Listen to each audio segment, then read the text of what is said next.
Hey, what's up good people, it's your boy Dennis Ngango and welcome back to Defining. Today is quite the exciting day, number one, because we just hit 5k subscribers, so shout out to all the Definers. This has been quite the achievement. We are so close to 1 million, so we're nearly there.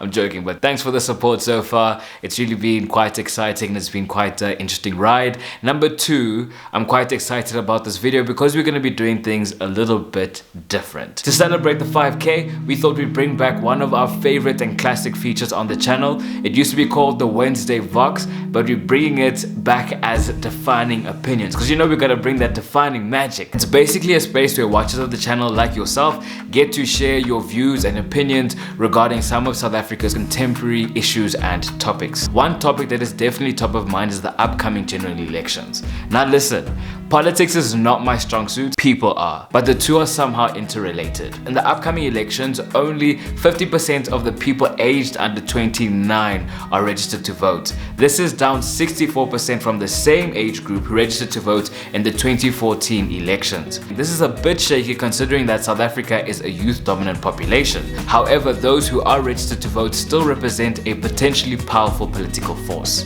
People under the age of 29 still represent 22% of the registered voting community.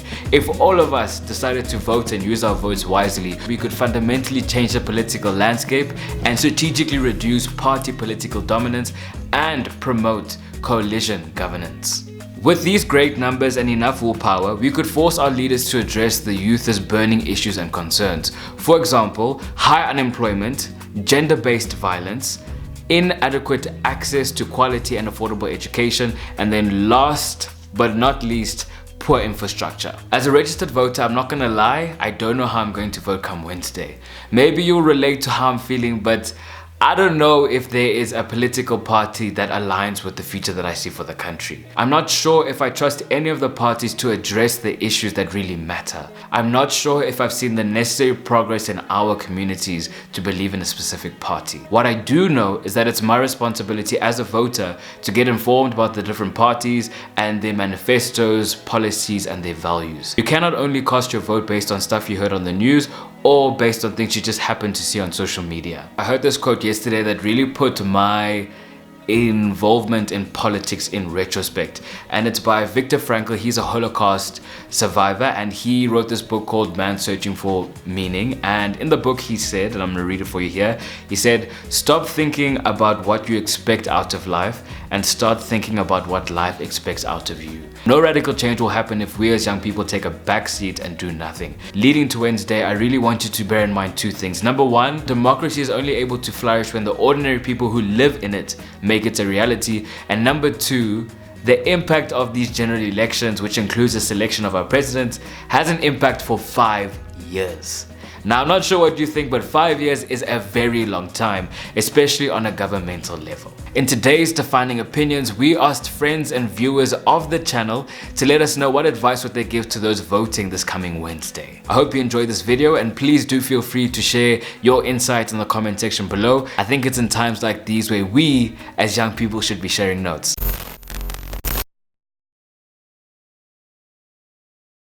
Hello everybody, my name is Larissa Fenter. Defining family, my name is Andile Makatla. Hello, Defining Media. My name is Unonjabulo Wakwamalinga, but I go as Ndombi TV on the internets and in the streets. Kashif Govender here. Carly here. Hi everyone, this is Fritz, a University of Pretoria student. My name is Anne. I'm Caroline Litswalo. I'm Tyler Palmer, currently studying a BCom Honours in Financial Economics at the University of the Free State. Hi, my name is Tuli and I will definitely be voting on this upcoming election. So my feelings towards the upcoming elections is really excited.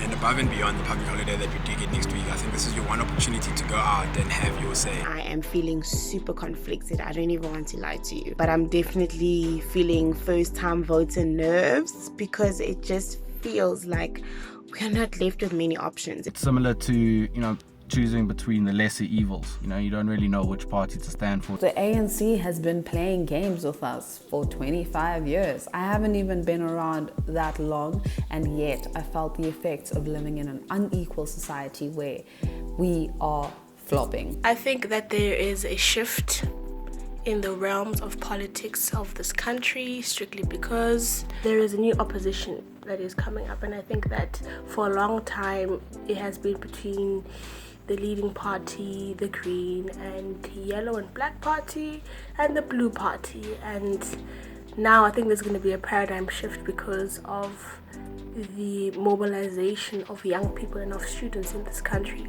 So the party that focuses all its attention on the young people in this country is the party that is slowly but surely going to become the official opposition, which is the Red Party. It's a very important election. It's the first time in 25 years that South Africans are really voicing their disgust for the lack of service delivery and state capture and everything that's been going on in our country. There is a sense that South Africans want to take back their South African power and help to change the country. You know, everyone complains on a continuous basis about the problems South Africa face and the government and, you know, all these things, but they fail to register to vote, they fail to vote. But this is the chance now to take back the power, make a difference. You know, you can't complain and do nothing about it. If you complain and do nothing about it, you just add to the problem. And it's so sad that we have to kind of just pick one face or one person or one party that is responsible for that change, when in fact I feel that it's every single person's responsibility to change and to bring that change. Any advice I would give to any voters is go and do some research. There's a lot of parties and each and every one of them has their own manifesto and they have their own issues that they're focusing on and they have some solutions for those issues. So go read up on it, make an informed decision. Look at the how, not the what. A lot of parties have promised many things.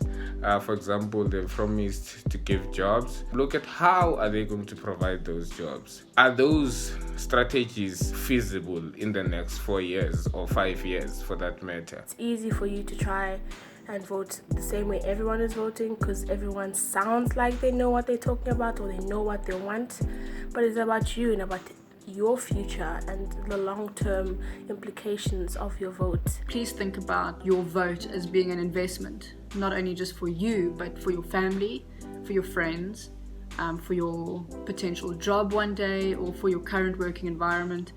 It's really serious, and I don't think that we realize that we really do have a lot of power as people.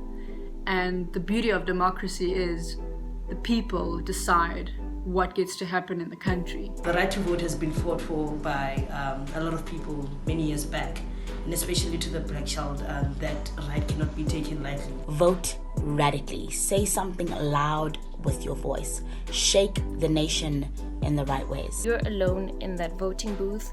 No one is there to pressure you. Take your time. Also, take a bottle of water. Always helps. And don't forget to take your ID. Very important. Make sure you go with your friends because those lines are really long. South Africans tend to think that queuing or waking up early is a schlep, but maybe see it this way, that you can get to know fellow South Africans, make new friends, ask different people about their political opinions. Don't procrastinate. Please don't let your nerves or indecisiveness keep you away from the polls. Go out and vote. You are making a difference. You're going to walk out of there feeling like you just ticked the box. But you are making a difference and your vote does count. Don't be confused by people's smiles. Okay?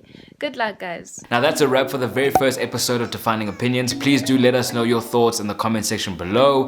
How are you feeling towards Wednesday? Are you voting? Are you not voting? Let's just keep the conversation going and let's make sure that we just engage. I think this is quite an exciting time in our history and I think let's just keep the conversation going. Before you head out, make sure to like, comment and subscribe. Hi fellow South Africans, I'm Karina and I recently had the privilege to vote in the South African 2019 election. I voted in the Netherlands, which was quite an experience. It was nice to see all the South Africans gather around at the South African Embassy in Den Haag to vote. If you vote abroad, there's always one voting station per country, so everyone travels to the South African Embassy of that country to vote. So it was really nice to see that a lot of South Africans put in the effort to actually get there. If I can give you one tip, the list is really long, so make sure you did your homework beforehand and that you know who you want to vote for.